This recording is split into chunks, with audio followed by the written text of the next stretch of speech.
untuk naikin elektrifikasi per kapita ke 6.000 kilowatt hour aja per kapita, kurang lebih kita harus bangun 400.000 megawatt. Jadi kalau kita cuma bisa bangun 3.000, kita butuh 130-an tahun. Ya, denominatornya harus dinaikin dari 3.000. Saya sih ngelihat, ya kita minimum harus bisa bangun 15-20.000 megawatt per tahun untuk meningkatkan elektrifikasi mencapai modernitas.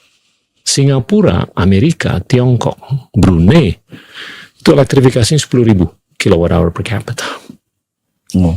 Filipina masih 900. Negara-negara berkembang di Asia Tenggara masih di bawah 2.000.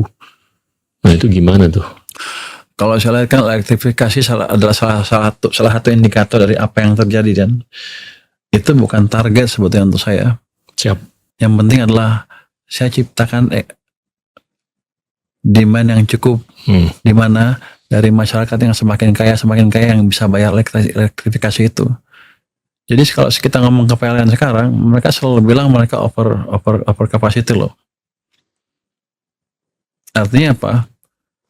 Ya mau didorong juga nggak ada yang beli kira-kira gitu, karena kemampuan masyarakat kita sebagian besar belum cukup, karena kita kelamaan tumbuh di kisaran 5%.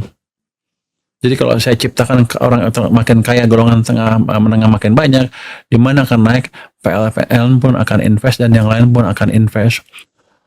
Jadi di pemerintah sekarang bukan, saya nggak pernah dengar mereka bilang kekurangan listrik. Mereka sedang mencari supply listrik yang sumber tenaga yang baru, yang lebih sustainable dan lebih hijau kelihatannya.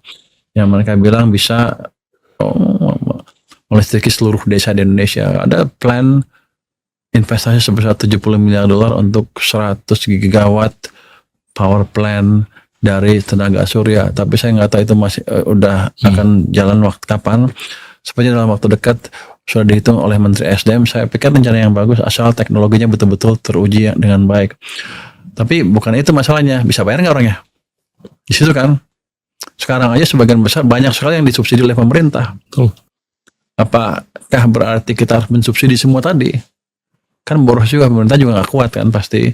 Jadi ya harus double kita ciptakan demand yang bagus dari pertumbuhan yang bagus dari orang yang semakin kaya, sehingga ketika PLN ekspansi listriknya ada yang make. Jadi elektrifikasi dilihat dari situ, itu ada hasil akhir dari pembangunan kita. Jadi bukan target. Saya nggak khawatir mengenai oversupply listrik.